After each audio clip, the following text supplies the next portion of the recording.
A limitation of using the current yield to evaluate fixed income security is that the measure ignores.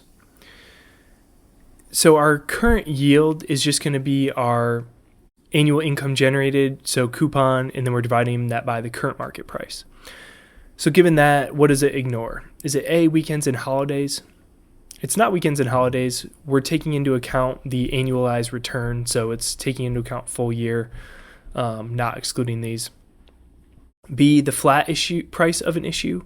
That's also going to be incorrect because the current price, which is what is going to be in our denominator, is also called the flat price. It's just a different name to call it. So that's going to lead us with C, time value of coupon payments. This is going to be accurate because we're just looking at the annual coupon payments over the current price. We're not discounting those coupons back to the present value, and so it's not taking into account the time value of those payments. Answer C. A 10-year bond was issued at par with an 8% coupon rate per 1,000 par value paid yearly. If the required rate of return is now 9.5%, the present value of this bond 5 years later is closest to. So one thing that you could have gotten tripped up on this is we're calculating this bond's value 5 years later, not at the present of a 10-year maturity.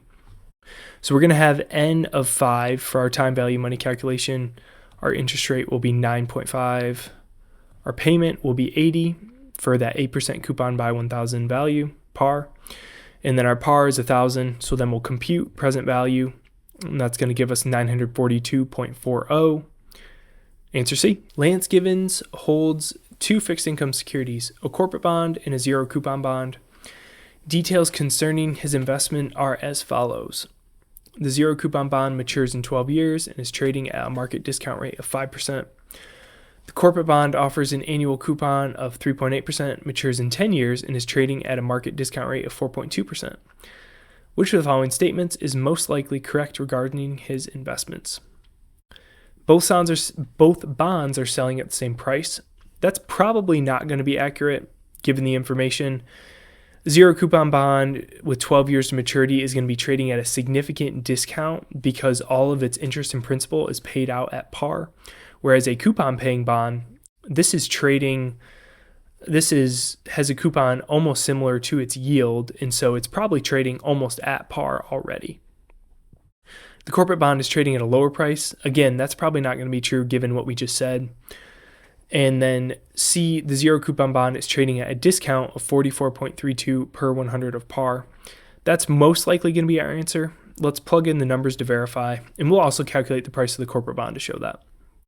So we're going to have 12 for our N. Our interest rate is going to be equal to that discount rate of 5%.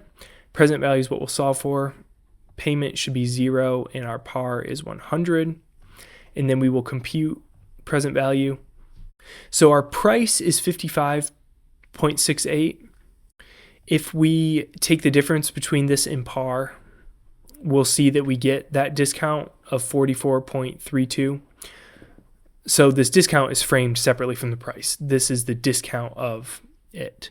So we had to make that adjustment. So answer C is correct. This is trading at a price of about $55. To show that the other two are inaccurate, let's do this corporate bond. So our coupon is going to be 3.8. Interest rate will be 4.2. N of 10. And our par of 100. Compute present value. And we see that's trading just below par, so it's at a much higher price than that zero coupon bond. Answer C. An investor purchases a 5-year, 6% annual coupon payment bond at 89.4535 per 100 of value and sells it in 4 years. Following the purchase of the bond and prior to the receipt of the first coupon, interest rates go down to 8.5%. The realized yield on the bond investment is closest to.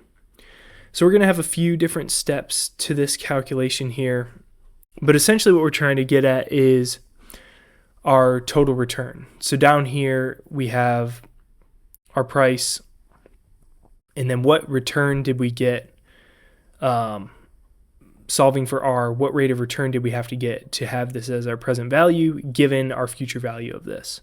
So this future value of, this breaks down into a couple components. Let's come back up to here.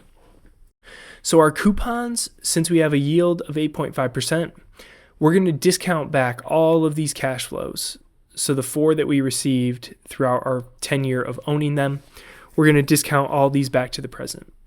So those discounted back to the present is 27.2371. And then lastly, our the last coupon, or what we would have sold it for, the value of this in year 4 with 1 more year to maturity. So we have 1 more year to maturity. So we have that par plus 1 coupon. We discount that back by 1 year to get the value there. So these two added up are going to give us this 124, just under 125 value. And then this is what we're going to use to solve for R. And when we solve for R, we get a rate of return of 8.7% annualized, which is going to line up with answer C. Bonds that are issued by the government and backed by tax revenues are least likely known as. So least likely, so 2 of these will be backed by tax revenues and 1 will not. So we've got A, sovereign bonds. We can rule that out since these will certainly be backed by tax revenues. These are bonds issued by national governments. B, non-sovereign bonds. These are also backed by tax revenues. We can rule that out. In the U.S., these are things like municipal bonds. This could be cities or states that are issuing debt in order to pay for public goods or services. And those, they're going to use state income tax or property tax or other things like that to pay off these bonds. And C, quasi-government bonds. This will be our answer. These are not going to be backed by tax revenues. An example of this would be something in the U.S. like toll roads or utilities, and a lot of times these are going to have revenues behind them, and those revenues are going to pay for these bonds, not tax revenues. Answer C. Which of the following characteristics are least likely unique to partially amortizing bonds? So least likely, meaning 2 of these will be unique to partially amortizing bonds and 1 will not. So is it A, a balloon payment at maturity? This is not going to be unique to partially amortizing bonds. This would only be not applicable to fully amortizing. Pretty much all bonds are going to have a balloon payment unless it's fully amortized. If it's interest only or a U.S. Treasury or something like that, those are all going to have balloon payment at maturity. B, entire payment of principal occurs at maturity. This is likely going to be our answer since this isn't a characteristic of partially amortizing bonds. These partially amortizing bonds, it's right there in the name, partial of the principal is going to be paid along the way, so it's not going to be payment of principal at maturity. And then C, periodic payments of interest and principal repayments based on a schedule. That is going to be characteristic of these bonds, and it's also not unique to these types of bonds. Answer B, ABC Incorporated has invested in a 5-year convertible bond issue trading at a price of $1,050.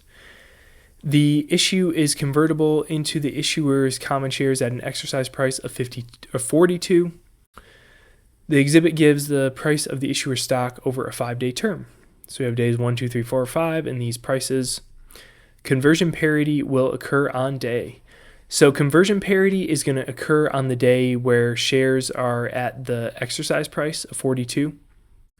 So we can see right here, that's going to be day 3 when they're trading at parity. Answer B. The table below summarizes select financial information concerning a textile manufacturer for the year 2013. So we have a bunch of information here: net income, depreciation, CapEx, change in working capital, and gains from sale of long-lived assets, and total debt. The manufacturer's FFO to total debt is closest to. So FFO being funds from operations, a commonly used in real estate, but this is a textile manufacturer.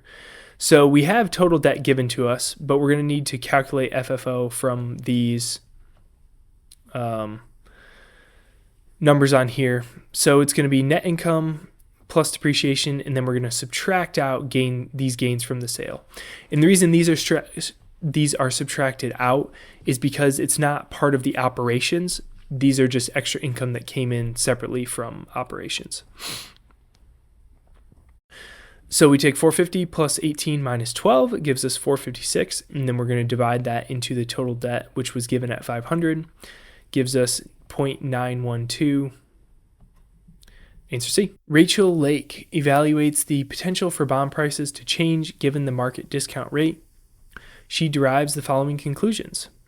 Conclusion 1, the convexity effect can be observed as the tendency for bond prices to increase when market discount rates decrease. So this partially describes the convexity effect, but I would lean towards this being incorrect. This is more likely describing duration. Convexity effect is this observation, but it's more so the asymmetric increase here. So if we have duration here, convexity would be this portion. So it's that asymmetric upside and less downside than duration would show. If we had price and yield on these axes here. I'm not going to draw out the whole graph, but I think this is an incorrect statement. So then let's look at conclusion 2. For two bonds offering an identical coupon rate, the maturity effect results in the longer-term bond being more price-sensitive than a shorter-term bond when the change in market discount rates is identical. That sounds like a correct conclusion. A longer-term bond is going to have more duration and therefore more interest rate sensitivity. And so for that reason, it's going to have a larger change in its price. So Lake is most likely correct with respect to conclusion 1. That'll be wrong. Conclusion 2 only sounds good. And both conclusions we can rule out as well. Answer B. Green Associates owns a 3% semi-annual coupon-paying 4-year bond issue with a par value of $10,000 that is currently priced at $9,783.14. The annualized yield to maturity of the issue is closest to. So we're going to be doing a time value money calculation here. We are semi-annual, so our 4-year bond is going to have an N of 8. Our yield is what we're solving for. Present value is given to us. I already have that plugged in. Payment is going to be that 3% coupon multiplied by 10,000, and then we're dividing by 2 since it's semi-annual. And then our par or future value will be 10,000. So from here we'll compute. Our interest rate we get is 1.7934. If we were rushing, we would go with A. However, we know that this is the semi-annual rate, so we need to multiply this by 2 to get that annualized rate, which is going to be 3.5868, which will round us closest to answer B.